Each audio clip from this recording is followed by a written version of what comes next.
Luísa Martelito, seja bem-vinda ao Olhar do Espírito. Eu que agradeço o convite, a oportunidade de estar aqui. Muito obrigada, de verdade. Sem espírito não há vida, não. Sem essência, onde está o chão? Olhas dentro, sente o coração. A alma dança na imensidão.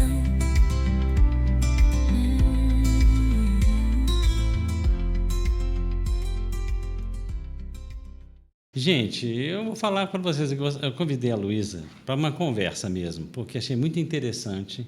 Aliás, interessante até como é que eu fiquei conhecendo a Luísa. Nós temos uma reunião de estudo aqui na nossa sala e a prima dela chegou para mim por telefone e falou assim: posso trazer minha prima na sua reunião? Eu falei: qual o problema? Pode, mas ela sabe alguma coisa de espírito? Não, sabe. Até que eu descobri que eu estava ensinando a freira a rezar aqui, falando sobre espiritismo básico, né? Para ela, na verdade, é médium psicógrafa, com livros publicados, palestrante espírita, e realmente foi muito interessante. E eu convidei para ter essa conversa, gente, porque me interessa muito esse assunto do espiritismo lá fora. Eu tenho um canal que resolve situações nesse sentido, um canal que eu acho que foi até mal interpretado por muitos, que é o canal que fala sobre a fenomenologia. Muita gente pensou que eu queria que voltasse o fenômeno no meio espírita, no centro espírita.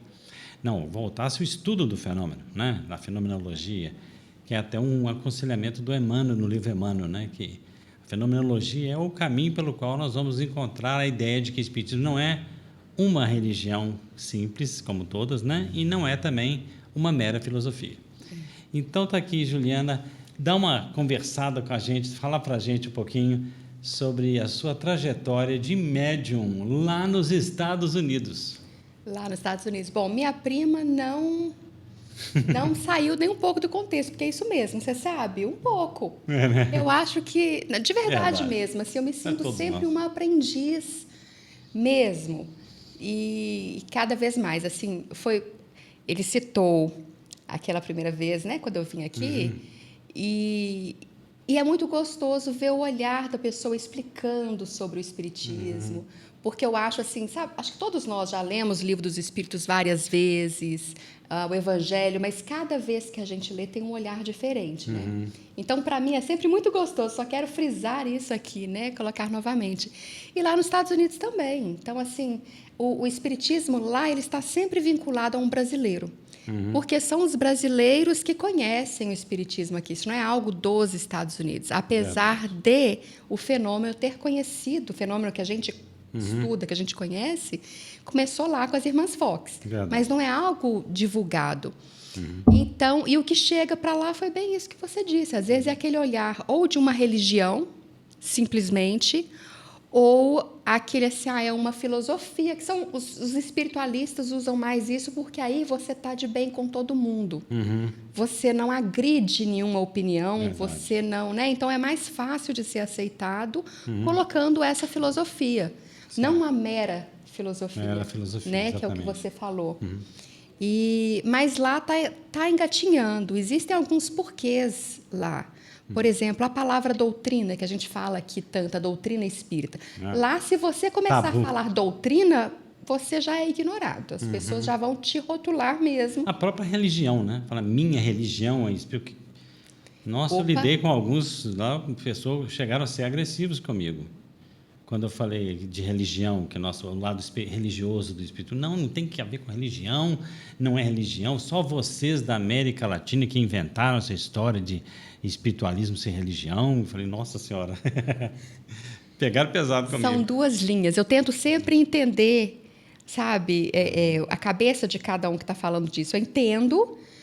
Com certeza. E essas pessoas também teve agora no censo que o número de espíritas diminuiu. Isso virou um auê, muita gente, por quê? Mas o Kardec foi o tema da primeira vez, né? Quando a gente veio aqui, que você disse, o espiritismo é religião? Não uma religião propriamente, né, dita, assim, como as outras, no sentido comum da palavra. E aí a gente tem que pensar, você está seguindo uma filosofia, religião, ciência, né? Esse triângulo codificado por Kardec. A gente estuda Kardec, mas logo no início a gente já está desviando. Então, e aí? Se for pensar nesse sentido, né? Então, verdade. Mas todas as religiões, eu comecei a estudar religião. Então, eu fiz teologia, hoje eu faço uma pós-graduação em arqueologia bíblica. Arqueologia bíblica, né? Interessante. Muito interessante, muito mesmo, assim, gosto demais. E todas as religiões são lindas na teoria. O que estraga é o homem, e no espiritismo não é diferente. O Kardec chegou a dizer o seguinte, né? O espiritismo não será igual em país nenhum. Ele está dizendo, obviamente, do movimento, né? É isso. E, de fato, a gente vê aqui o espiritismo de Minas Gerais, o espiritismo de Goiânia, o espiritismo do Rio de Janeiro, são diferentes. De Palmelo, vou colocar Palmelo, Palmelo, como se fosse um estado próprio aí. Eu lembro que eu já fui em mocidades espíritas aqui em Belo Horizonte, que parecia que eu estava no diretório acadêmico da UFMG, né? Porque a influência da faculdade, da universidade na cabeça dos meninos é enorme. Em outros lugares, parecia que eu estava num convento franciscano, né?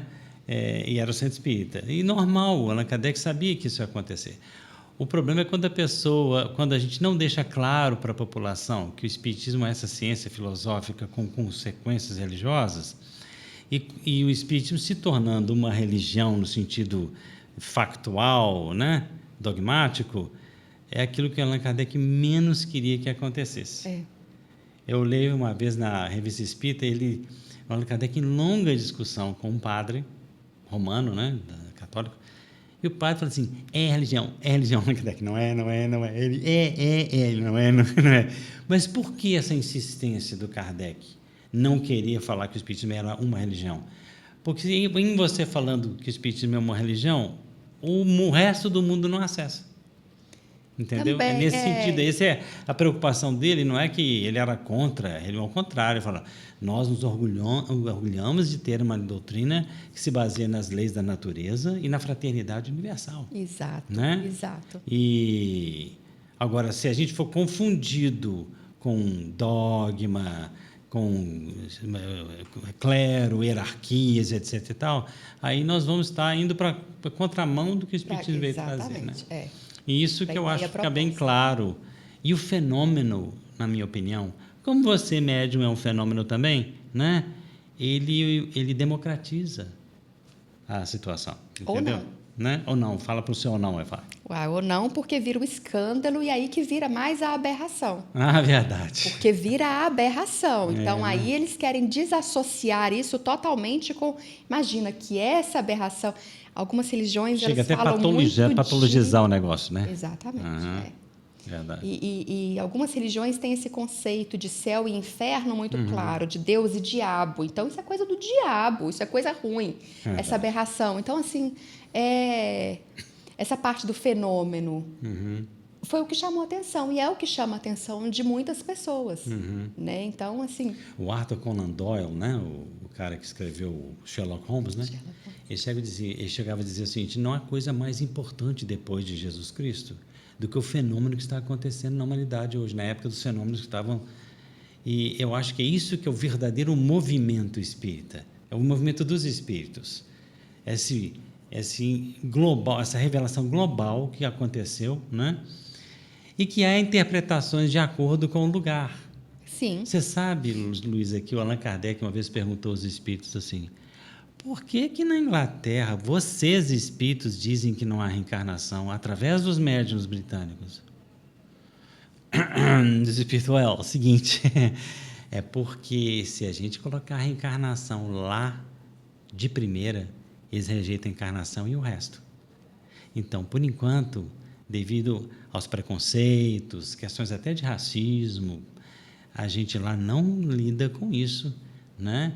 Desta forma, a gente fala outras coisas, mas em breve eles estarão começando a conceber a reencarnação. É o que está acontecendo hoje. Com trabalhos como o Ian Stevenson Já tem muitos espiritualistas americanos que eu conheço que são reencarnacionistas. Mas sim, sim. E o tempo, porque é uma coisa que é disruptivo, né? Porque quebra o padrão todo. Então, esse conceito, ele choca muita gente. Então, isso aí é uma forma de colocar um pouco a conta-gotas. Verdade. Vamos falar de reencarnação agora, não. Porém, o negar, falar que não existe, isso também não é legal, porque lá na frente, a gente não sabe quanto tempo a pessoa vai viver e ela mesma... Mas podem pegar o Allan aquilo, Kardec ficou... não... que eles disseram mais ou menos... Eu estou aqui parafraseando, não lembro do texto correto, né? Mas eles diziam assim, aqui na França você tem um preparo filosófico para conceber a reencarnação. Não é o caso da Inglaterra, né? Então, por isso, lá a gente deixou para... Pois é, mas assim, as teorias... Porque a palavra reencarnação foi criada por Kardec. Verdade. Mas o conceito já existia muito antes, desde que a humanidade existe. São questões que já vêm com o homem, dentro do homem. Só que aí que vem aquela... como que eu diz? Assim, as pessoas elas são muito lapidadas a pensarem o que está naquela caixinha. A pessoa fora causa dissonância cognitiva, essa né? Dissonância cognitiva, exatamente. E eu lembro que... Eu acho que é Emmanuel que fala isso, né? Que os povos hegemônicos têm um probleminha com a reencarnação, né? Porque você se imaginar um senador romano encarnando lá nas margens do Tibre, na pobreza, qualquer coisa desse tipo, é coisa complicada, né? Ou encarnando em raça diferente da sua. Isso, aí isso eu acho mais complicado, porque voltar na nobreza romana não é complicado. Não é. Não é. Você pensar, se eu fui um senador romano, poxa, eu consigo lidar bem com isso. Com isso, tranquilo, né? Não Pode tem ter sido problema. até um carrasco, mas você está bem.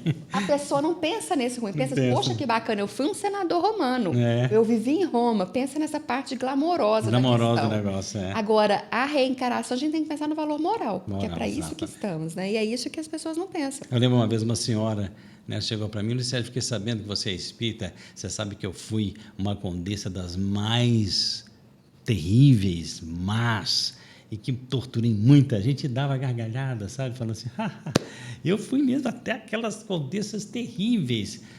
Eu ficava assim, meu Deus, será que ela está entendendo o que ela está falando, né? Será que ela está tendo noção, né? É mais ou menos isso, é glamour, né? Eu fui uma condessa. Ela esqueceu que ela foi uma condessa terrível, mas que foi uma A pessoa condessa. começa a falar e rir, a gente fica assim, será que eu dou risada junto? Não tô Mas isso eu achei entendendo o que muito eu tô interessante, fazendo. sabe? Porque eu, durante dos 18 anos, mais ou menos, eu fiquei em contato com o pessoal estrangeiro para tentar introduzir um pouquinho de Kardec. Não sei se você já ouviu falar do Victor Zemmert. Sim, sim. Victor Zemmert fez parte daqueles grupos de Facebook que eles tinham na época, né? Então, toda hora que eles tinham uma pergunta muito assim, sabe, mais assim... polêmica, eu colocava uma explicação do Kardec e botava lá no Kardec. O pessoal começou a ficar meio implicado, né? Mas uma explicação sua? Do Kardec. Tá. Não, do Kardec. Até que um dia, eu achei muito bonito, que o Victor Zemmert falou assim, Kardec's Gold Standard, padrão ouro, né? E me convidaram para falar o que era o espiritismo lá no grupo da Wendy Zemmert, né?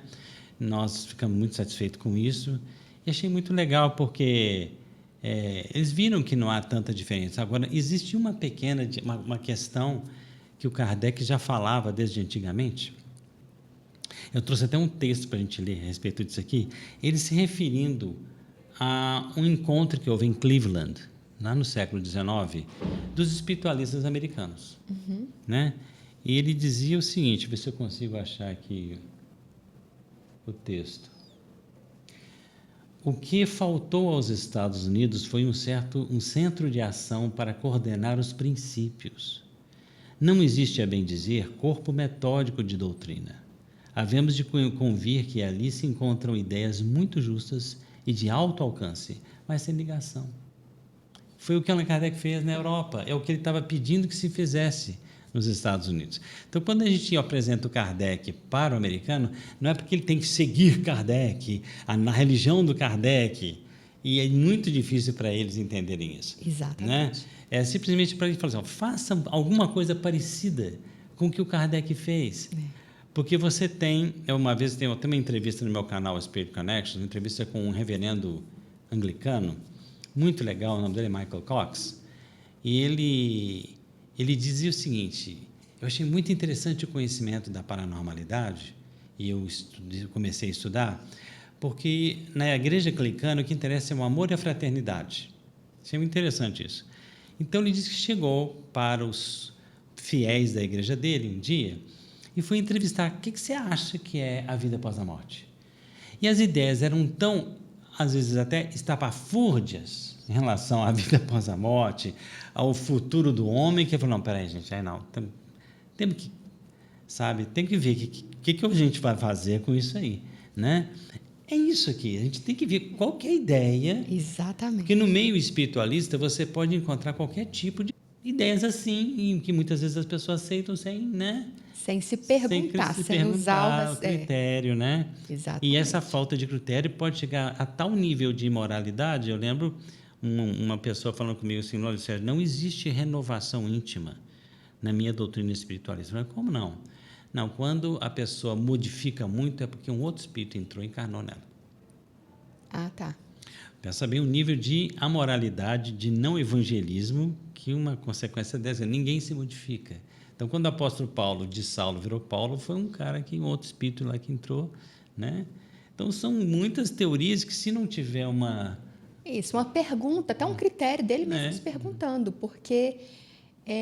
ok, eles querem acreditar que a reencarnação aconteceu da vida adulta mesmo, apareceu um espírito, o outro, mas e se perguntar dessas pessoas mesmo? Porque eu não sou a mesma pessoa que eu era há 10 anos atrás. Se eu colocar 30 anos, então, muito menos. E aí? É um outro espírito? Então, muitas coisas continuam. Então, a gente tem que ficar sempre se perguntando. Baseando nessas diferenças todas que a gente está falando aqui, eu admirei a sua postura, por isso que eu te convidei aqui, sabe? Parece que você pegou, na minha opinião, posso estar errado, mas eu acho que você pegou essa capacidade de interagir até com espiritualistas, que é muito importante para o mundo descobrir o que é o espiritismo. Mas se a gente não se adaptar um pouquinho à linguagem do outro, tem uma senhora que faz um trabalho parecido com o seu, que é a Elsa Rossi, não sei se você já ouviu falar dela. Não. Essa é na Inglaterra, né? A Elsa Rossi, não a conheço pessoalmente, ela vai nas igrejas espiritualistas, ela fala...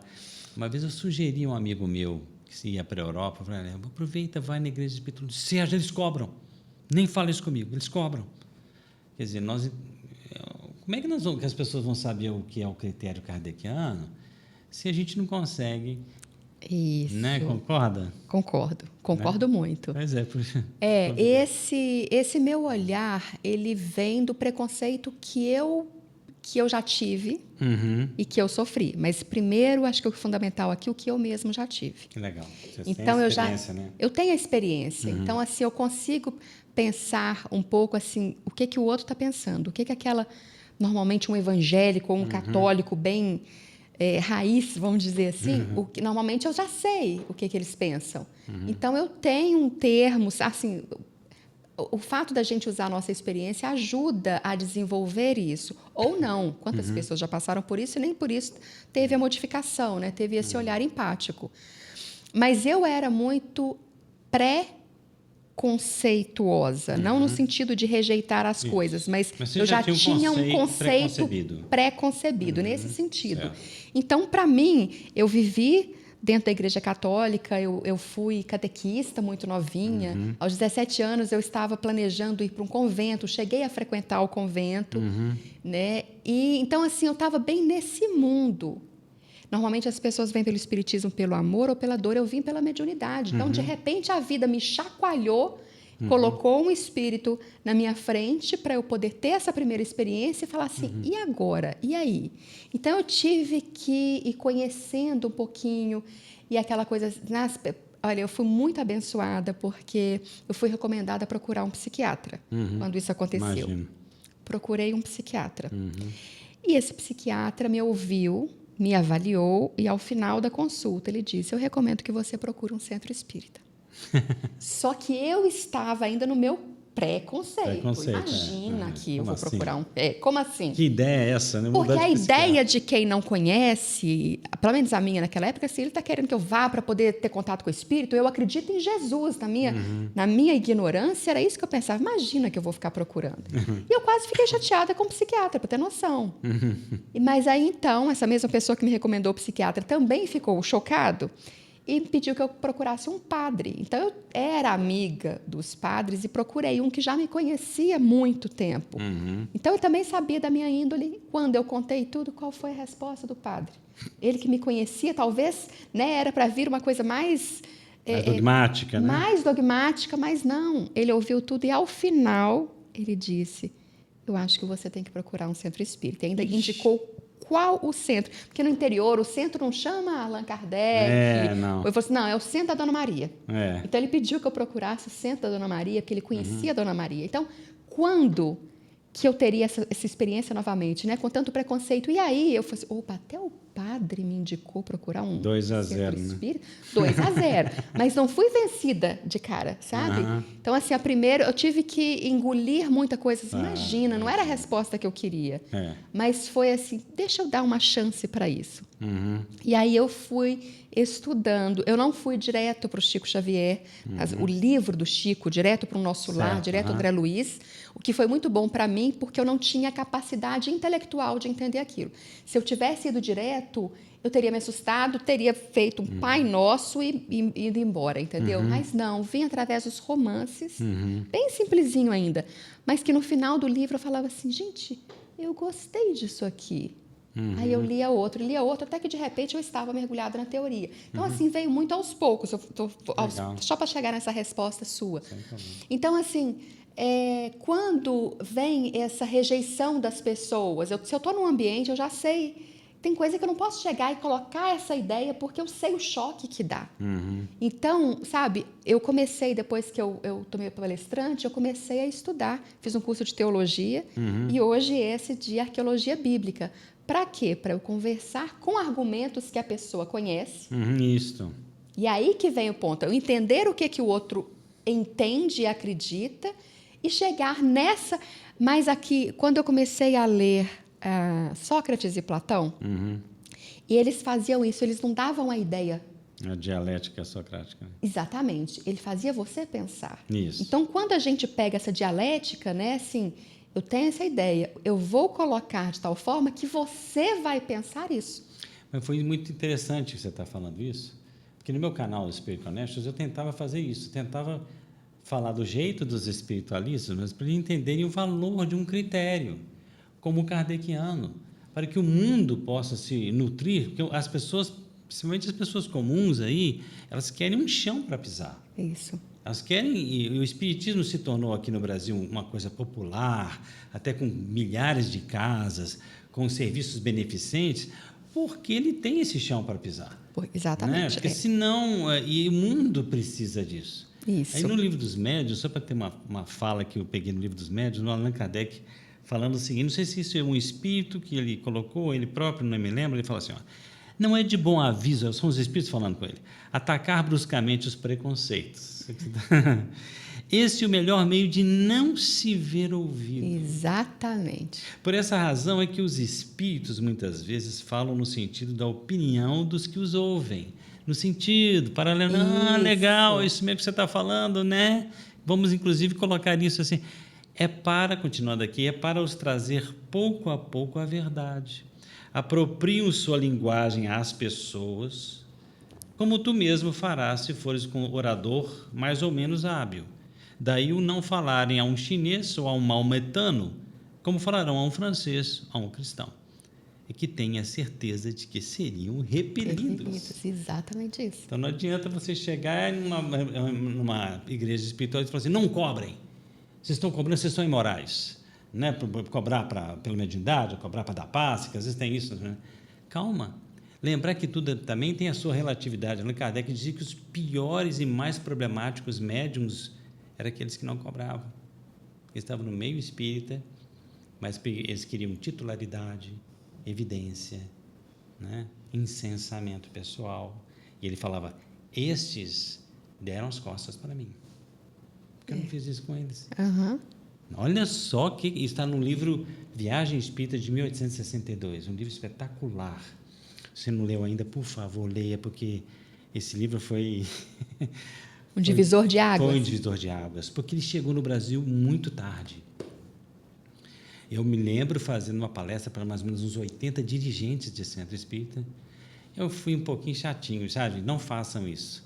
Eu coloquei, assim, primeiro as frases para ver a reação, mas houve um burburinho, sabe? O pessoal reagindo, os presidentes, sempre que sai, aí depois o nome, Kardec. Eles discordavam veementemente do que o Kardec está falando nesse livro. Uma das grandes frases que eu gravo desse livro é o seguinte: onde há duas pessoas ou dois grupos digladiando entre si, brigando, eu vou ficar do lado daquele que for mais caridoso, mesmo se o argumento do segundo for melhor. Uau! Tira a nossa razão de tanta briga, né? De tanta briga, Tira totalmente o chão, né? De tanta discórdia, em nome, inclusive, da pureza doutrinária. Exatamente. Em nome da gente ser mais espírita. A história de Eurípides Barçanufo, quando ele conversa com o tio, né? Porque Eurípides era católico e um tio...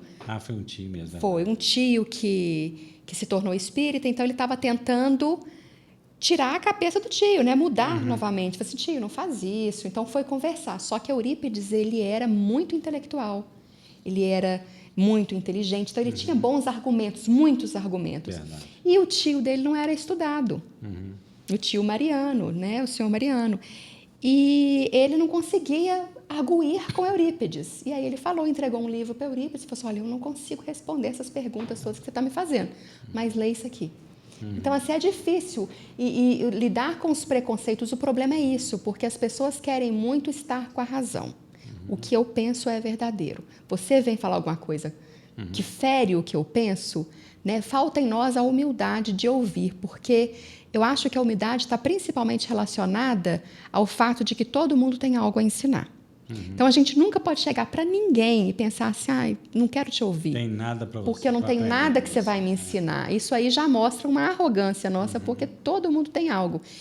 E esse preconceito é isso. Então, parece porque as pessoas estão sempre na defensiva. Lá vem você querendo que eu aceite o que você está me dizendo. Certo. E cai perfeitamente. Eu vou até copiar essa frase depois médios, aqui. Tá? Não, mas eu já falo para deixar marcado aqui esse ensinamento dos espíritos. E olha que interessante, né? Quando você fala sobre essas questões de preconceito, de você abrir a mente, né? Que as pessoas têm medo de abrir a mente, mas com o critério kardeciano, gente, agora passando uma pequena brasa para a sardinha, você tem muito menos receio disso, porque é um critério tão legal. Exatamente. Exato, que você, né, você estudando a doutrina dos espíritos de uma forma correta, você pode ler as coisas, você pode saber das coisas, né? Eu lembro, pessoal, quando eu comecei a lidar conhecer a irmã Ila Freira, né? Nossa Senhora, muita gente disse, o que você está fazendo com uma freira estudando espiritismo? Ela estudava espiritismo comigo porque ela tem essa mentalidade kardeciana. Mais aberta, né? Exatamente. Até pela organização dela, sabe? Pela congregação dela, eles têm a obrigação de estudar outras doutrinas e tudo mais. Então, assim, eu achei muito interessante isso e eu gostaria de saber um pouquinho mais de você, dessa trajetória mediúnica, que você já até psicografou, já vários livros, tem aqui alguns que eu coloquei para serem mostrados aqui. Acho que foram 20 psicografados. Acho que está aqui, né? Alguns deles aí, né? Meimei, Leon Denis e um monte de outros Jerônimo, aí. Isso. Né? Me fala, como é que foi a sua trajetória para começar a psicografar? Você também faz cartas? Faço cartas consoladoras, isso. Eu comecei... Como é que esse esquema, como é que começou isso aí na sua vida? Mas como... Foi nos States mesmo? Foi, que começou mesmo foi nos Estados Unidos. O meu primeiro fenômeno mediúnico aconteceu aqui no Brasil, na cidade de Ouro Preto, é esse que eu contei. Que a minha avó paterna, eu era muito ligada a ela, ela já havia desencarnado, e ela apareceu na minha frente um dia. E eu assustei muito. Imagina que eu estou vendo uma pessoa que já morreu. Isso me chocou muito, assim. Talvez eu não consiga expressar em palavras o quanto isso foi chocante, porque realmente foi muito.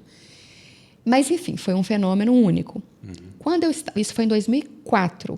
Em 2009, eu já morava nos Estados Unidos. Estava grávida da minha filha caçula.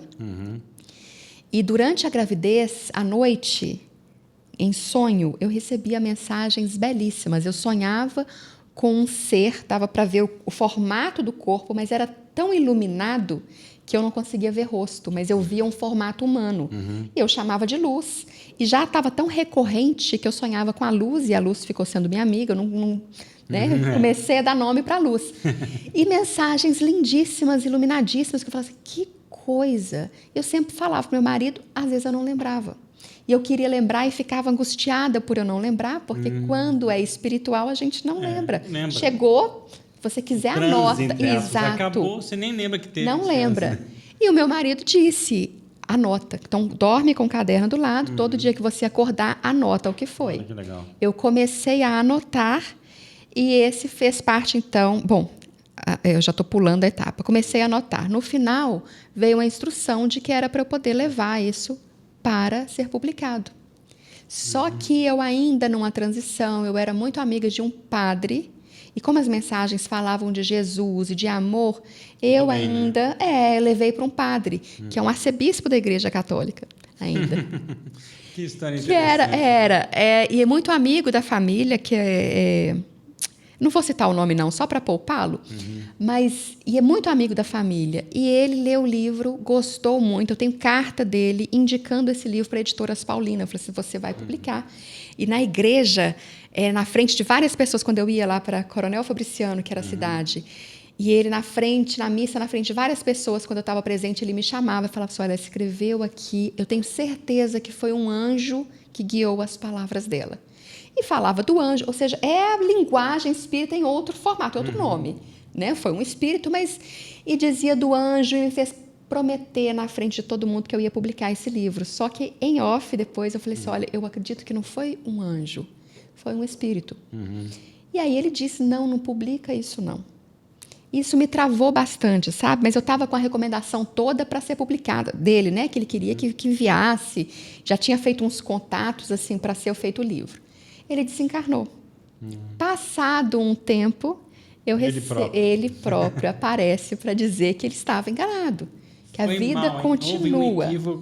Mais ou menos isso, entendeu? Então, assim, mas foi um alívio para o meu coração, que era apegado com essas, sabe? Eu precisava disso. Então, ele me libertou.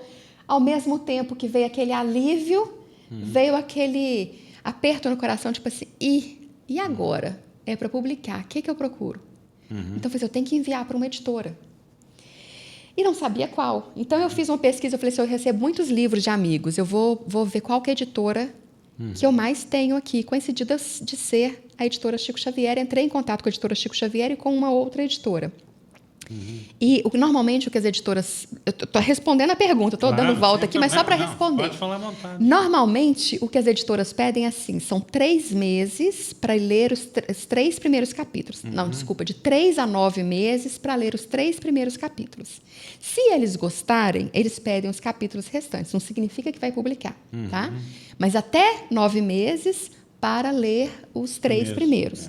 Eu enviei e pensei assim, ufa, tenho ainda uns 9 meses, pelo menos. 2 horas depois, ou menos, assim, foi questão de muito pouco. E meu marido sabe, assim, 2 horas depois eu recebo um recado da editora, eu falei assim, nós vamos publicar o seu livro, pode enviar o restante. Porque na noite anterior, numa sessão mediúnica, a editora Chico Xavier, eles têm também um centro espírita, e tem todo o trabalho do seu Isoldino Rezende, né? E eles receberam a mensagem de que iria chegar um diário espírita. Olha. Sobre gravidez, e que aquela seria a porta de entrada para outros livros. Então, sabia que era a porta de entrada. E assim, tanto eu comecei com um carinho imenso com a editora, com as pessoas, com o seu Isoldino Rezende, ele já está desencarnado, mas... então, assim, começou ali. Essa foi a primeira pergunta. Como começou? Começou ali através da mediunidade onírica. Eu não sabia isso ainda, não tinha nome, era sonhos. Mas a mediunidade onírica, né? A gente com sonho. E aí aprender a discernir o que é sonho, o que é o encontro. Então foi tudo isso. E com várias questões que não viraram livros, mas muita coisa que é muito interessante. Engraçado. E nos Estados Unidos você não tem essa rotina, né? De reunião mediúnica, ou tem? Não. Coisa, e eu morava em Las Vegas na época, não tinha centro espírita lá. Exatamente, não tinha. Então a minha parte religiosa, eu ia na Igreja Católica mesmo. Tinha aliás, vou fazer um parêntese aqui, tinha um centro espiritualista, que ele realmente chamava Spiritualist Church. E lá tinha uma senhora bem mais velha, já passava dos 90 anos, e ela recebia as vibrações, com esse termo. Então, tem uma vibration aqui hoje, essa vibration chama Paul, eu lembro muito bem do dia que ela recebeu o Paul, que ela estava falando. Então, sempre no final, vinha muitos momentos de música, vinha como se fosse um sermão, né, aquele momento de falar, e ao final, ela passava comunicações. E nesse dia, ela passou a comunicação da vibração, porque eles não chamavam espíritos, né, vibração Paul. Assim, tudo.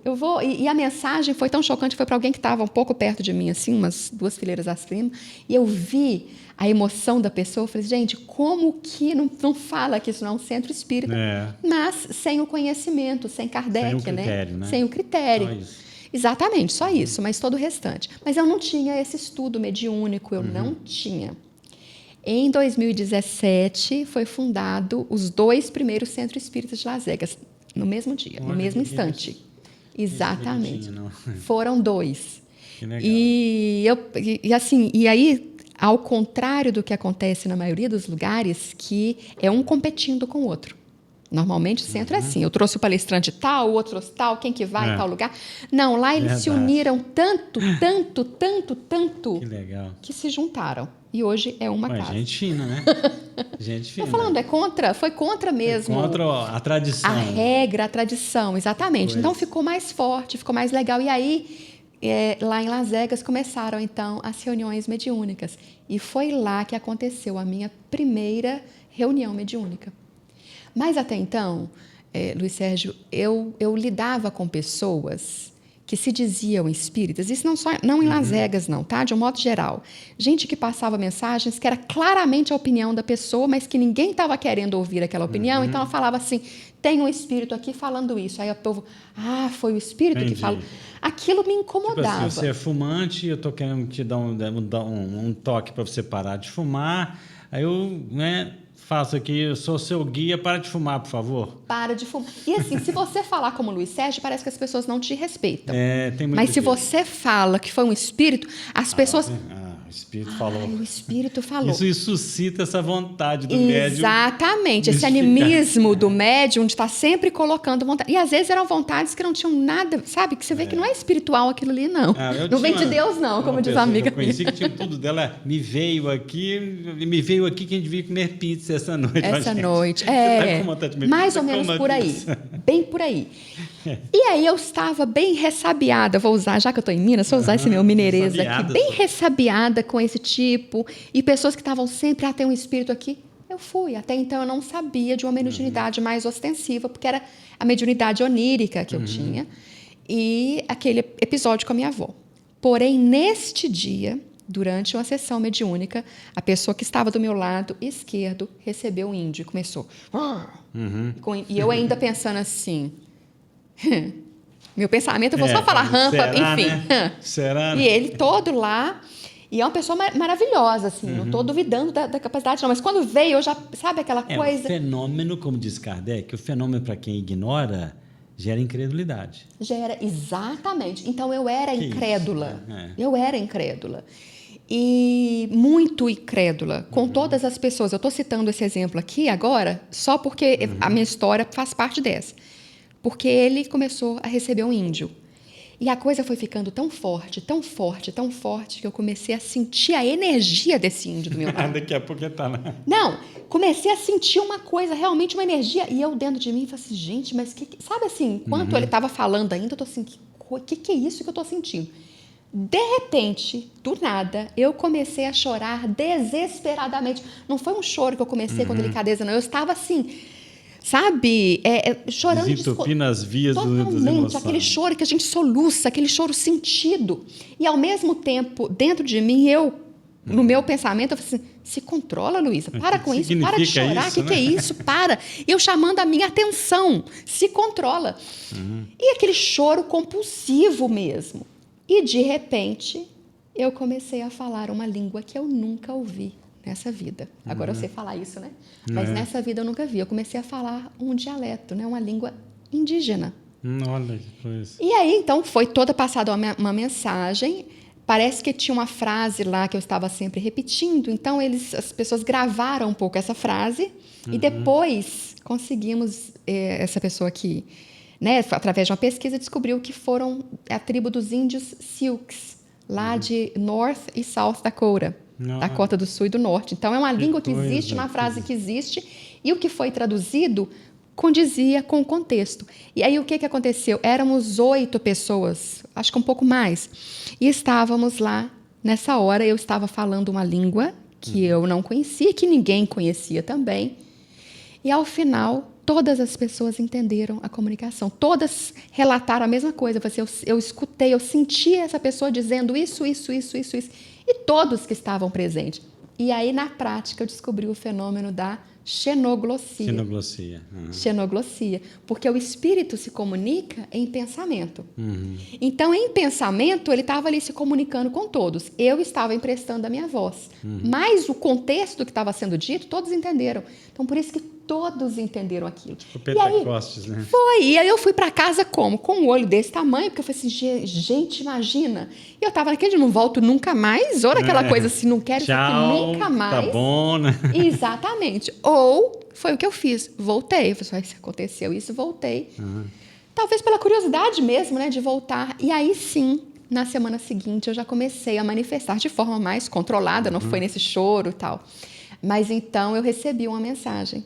Então foi a mensagem escrita e uma mensagem de um assassinato que depois, de uma pessoa que matou alguém, depois se matou. Nossa. Então essa pessoa, isso tinha acontecido de certo modo assim recente, e ela veio dar essa notícia, e uma pessoa que estava lá no centro, a gente também estava meio que iniciante, ela foi pesquisar a história. Hoje a gente sabe que o ideal é não pesquisar. Ficou o que está no centro.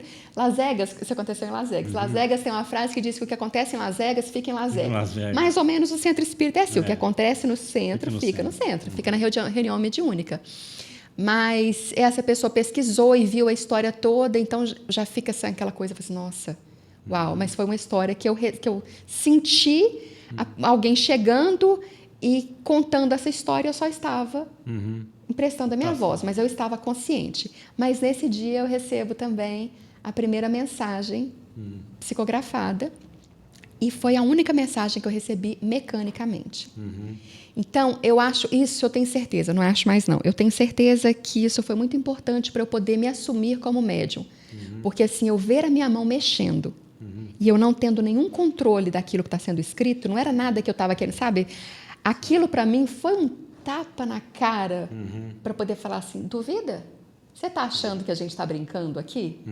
E aí outra pessoa recebeu a mensagem também de que eu começaria com a psicografia. Então, assim, já foi, não veio somente de mim, sabe? Outras pessoas receberam. Então, mas nesse dia, respondendo, olha que resposta longa, mas nesse dia, então, eu me descobri médium, né, que psicografava. E a partir dali, então... Muito bonito, muito legal. E uma coisa que me remonta ao que você está falando é o seguinte... Recentemente, revendo os livros como Mensageiros, né, do Chico Xavier, André Luiz, era uma coisa que, desde criança, eu li esse livro e falava assim, poxa, André, será que tem a ver com o que você está falando? Porque no centro de Mensageiros estava cheio de médium falido, não sei se você lembra disso. E acho que o nome dele era Aniceto. Aniceto chega para ele e fala assim, olha, daqui de nosso lar, e de outras tantas colônias superiores, saem centenas de pessoas para serem médiums, doutrinadores. Quando ele chega até fala assim, então o troço lá embaixo está muito bom, senhor. Aí o cara fala assim, nossa, mas são raríssimos os que pegam na enxada, né? Estou parafraseando.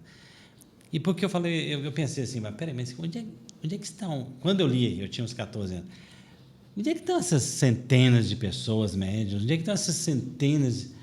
Hoje, né, bem mais velho, eu vejo que eu vi centenas de pessoas que tinham mediunidade, que tinham capacidade e simplesmente não voltaram às suas vidas. Não estou condenando, viu, gente? Eu sei que o mundo mudou, a situação do Brasil econômica mudou, então o foco de muita gente teve que ser o ganha-pão, teve que ser a profissão, até pelos valores sociais que o Brasil abraçou, Ninguém está vivendo aqui numa era Chico Xavier, década de 1930, daquele romantismo. O negócio aqui ficou... O Chico chegou a dizer em 1982, está vindo aí um conforto para o qual nós não estamos preparados. Né? Ou seja, não estão condenando ninguém aqui. Muita gente não conseguiu. Eu lembro, eu trabalhando em vários centros, eu trabalhei em vários centros espíritas aqui, eu acho que em 8, 9, 10 centros espíritas na minha vida, né? União Espírita Mineira, Fundação Nosso Lar, Luz, Amor e Caridade, Manuel Felipe Santiago, tantos centros espíritas, e eu vi o seguinte, que conversava com a pessoa, Luciano, se eu começar a ler livro espírita, eu começo a sair do corpo, não quero saber disso, não. Tá vendo? Eu saio, é um livrinho desse, metade desse livro do André Luiz que eu leio, eu já estou fora do corpo, eu começo a enxergar espírito, nem de jeito nenhum, eu tenho que trabalhar, tenho que cuidar dos meus filhos. Eu achei interessante no seu caso que você, né? Mas não foi fácil, não. Calma, não. Aí o que eu quero dizer é que você me fala também, e as lutas, né? Exato. E a questão da vaidade, a questão da presunção, porque as pessoas às vezes incensam médiums, né? Como é que fica isso aí? São várias vaidades que cabem entrar nesse exemplo aqui. Porque tem aquela mediunidade, tem a vaidade que faz mal para o médium, que é o que acaba com o médium mesmo, que é o de receber uma mensagem e se achar. Tipo assim, nossa, eu sou médium, e outras pessoas veem então, né? Aquela pessoa que se apresenta, oi, eu sou médium, né? Se achando. E tem a vaidade que foi, sabe aquela da vergonha, tipo assim, eu não quero falar não, o que os outros vão achar de mim? Eu já usei muito essa. E foi muito difícil. Eu, até pouco tempo, assim, eu me escondia. Eu me escondia no espiritismo. Várias pessoas que me conheciam. Eu precisei fazer terapia para eu assumir como médium. Tá? Não foi nada simples. Porque, assim, a minha família, a maioria é católica. Mas, assim, não é aquele católico não praticante, não. É aquele católico mesmo. O meu pai, nessa época do exemplo que eu vou te falar aqui agora, meu pai já havia desencarnado. E eu comecei, então, foi quando foi publicado o primeiro livro.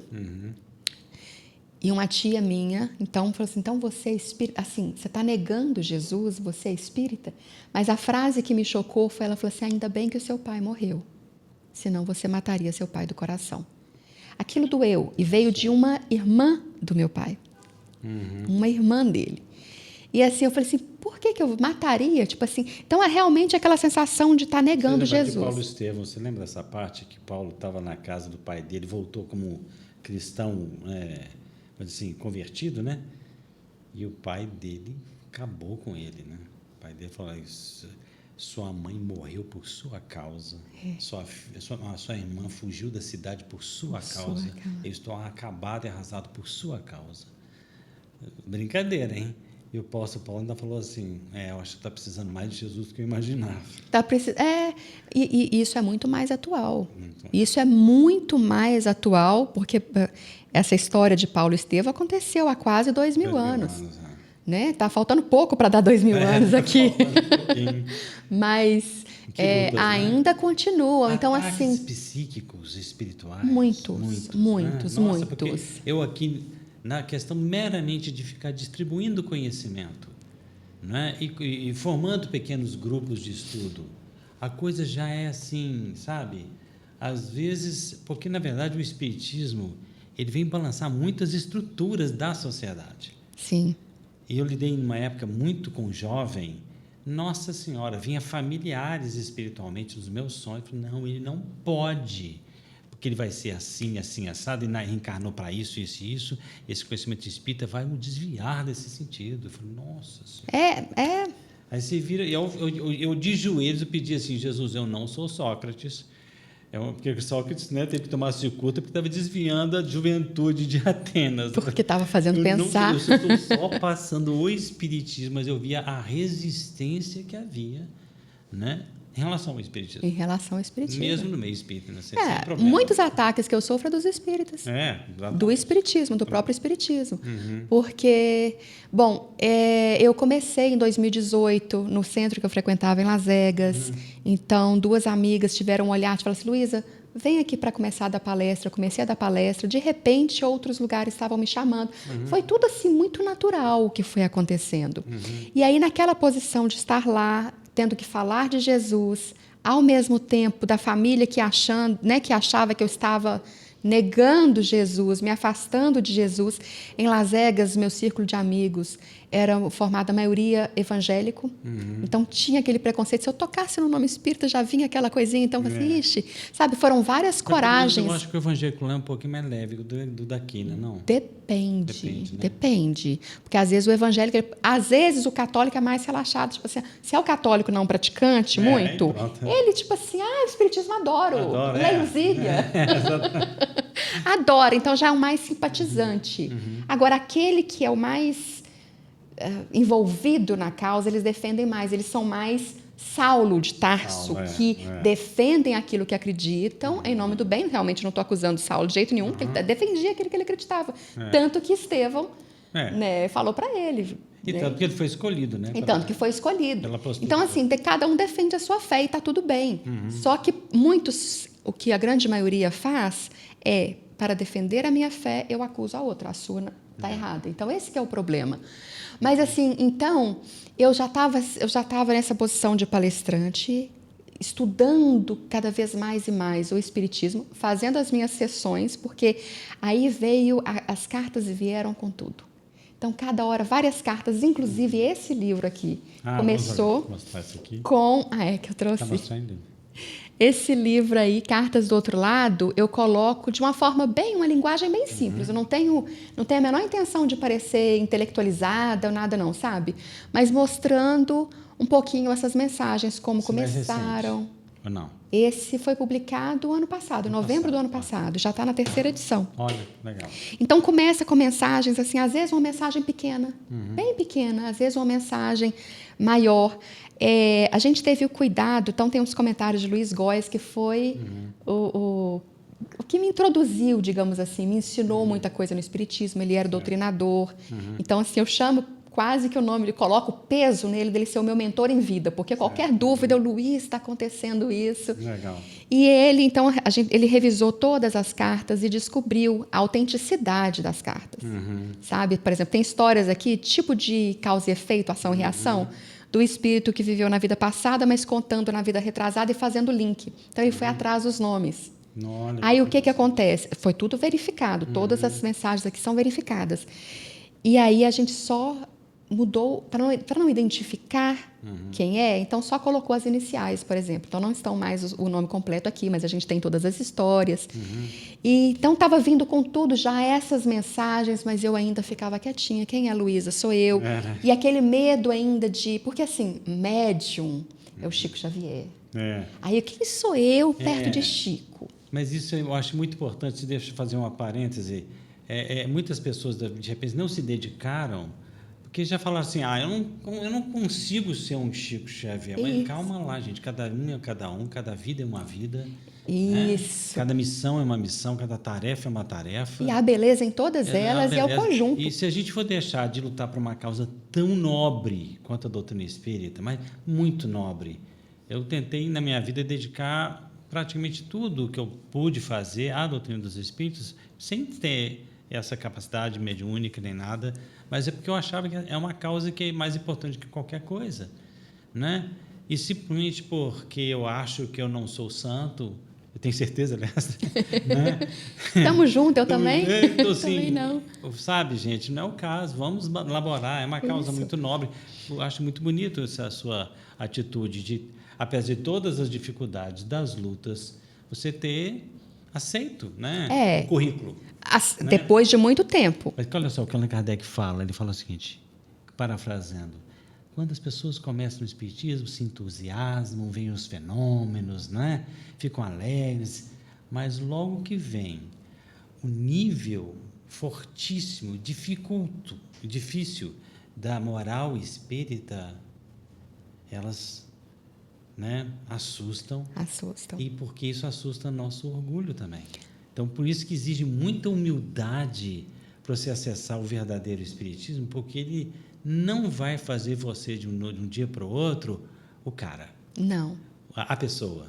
Não vai, ao contrário, ele vai puxar a sua orelha, vai te fazer de joelho, dizendo você não é o que quem precisava você ainda ser, né? E o Allan Kardec foi muito sábio em dizer isso, para variar, disse, olha, quem não tiver essa humildade no mínimo vai desviar a doutrina espírita. Vai desviar alguma coisa, porque, né?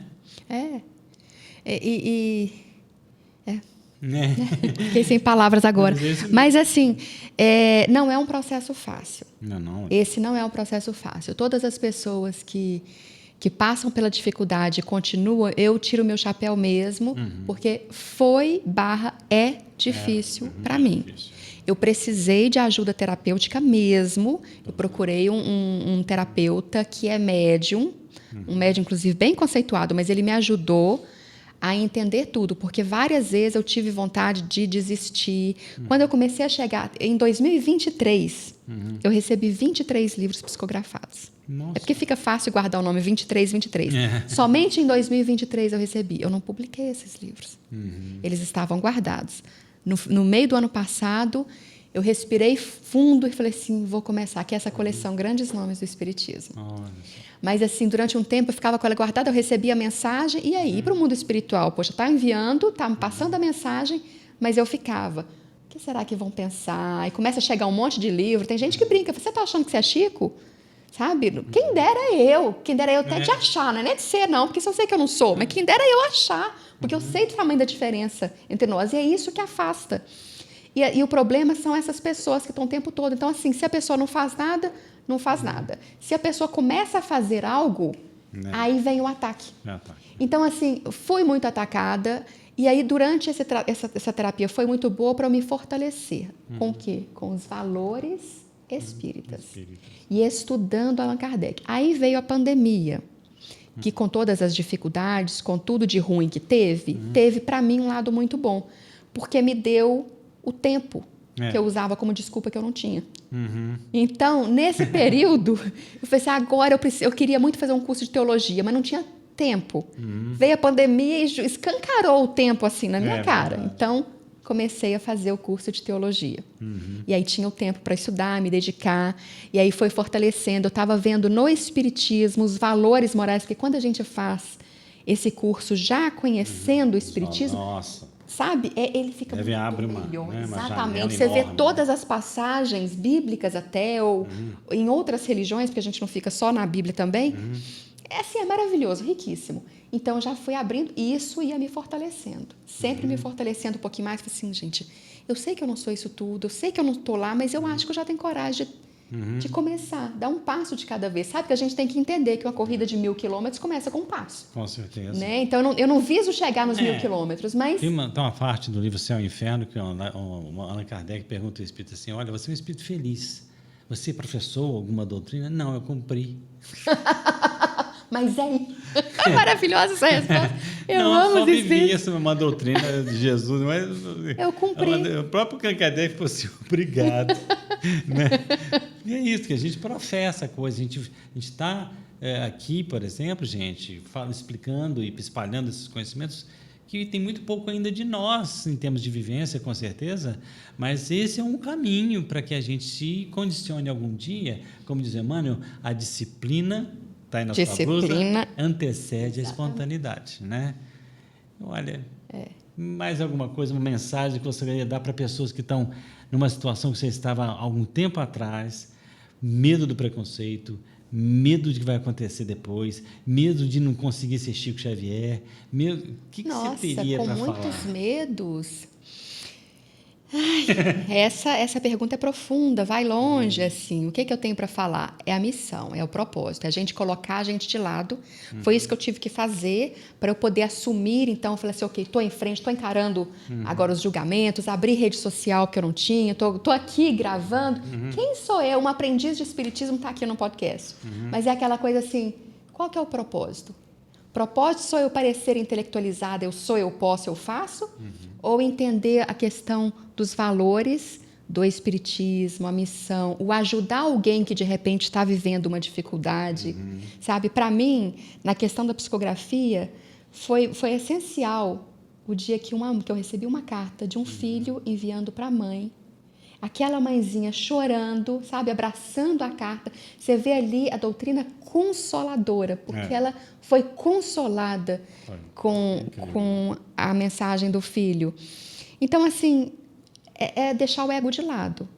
Segue em frente, porque assim, as pessoas gostam da gente, eu vejo muito isso, assim, pessoas gostam da gente, gostam de mim, deixa eu me colocar aqui, gostam de mim pelo que eu sou. Muitos outros não gostam de mim por eu ser do jeito que eu sou. Então, assim, eu tenho que escolher. Se eu mudar, vai continuar a mesma coisa. Da mesma forma, essas pessoas, a dificuldade existe. A gente não pode ficar preocupado com o que o outro vai pensar. É mais o propósito. Qual que é o propósito do que eu estou fazendo? Está aqui, ensinando, né, o Espiritismo, levando o Espiritismo para grupos, para trazer esse olhar. Isso muda a vida das pessoas. Tenho certeza que várias pessoas já chegaram para você depois e falaram assim, Sérgio, com certeza. Exato. O que me manteve até hoje, apesar de tantas batalhas que eu tive que enfrentar, foi exatamente ver como que o conhecimento, o entendimento superior, ele mudou vidas, mudou direcionamentos de famílias, Isso. mudou futuros, mudou presentes, entendeu? Isso é uma coisa que realmente faz a gente continuar. Faz a gente né? continuar. De montar um esquema para gravar com você aqui, né? De falar para você que o Kardec foi um homem que chamava Hippolyte Léon des Arrivailles, que o Espírito... Estou brincando. Quando começou lá, eu estou ensinando a freira a rezar. Olha, muito obrigado, viu, pela sua presença. Esperando que você volte, né, para conversar com a gente mais aqui. Com certeza. A gente vai conversar muito mais, mas tem que ser em off. Tem né? muita coisa em off. Porque muita coisa não dá para a gente, né, publicar. Porque nós sabemos por quê, né? Lívia? Obrigado. Agradecer a Lívia que ficou na técnica ali o tempo todo, ajudando a gente com o equipamento. E é isso. Mais alguma palavra que eu gostaria de passar? Nossa, é difícil porque são tantas coisas, né? Mas para a gente é estudar, porque o conhecimento, ele sem o fanatismo. Então, deixar a oportunidade, né? Ter a oportunidade de abrir a mente mesmo e se perguntar em tudo. Então, tudo que vier uma ideia nova, se pergunte sobre aquilo. Eu acho que isso transforma vidas, principalmente a nossa. Então, e foi isso o experimento de Kardec, né? Esse dar chance. Dar chance a coisa nova. Com as coisas novas, exatamente. Muito então, obrigado. Eu que agradeço.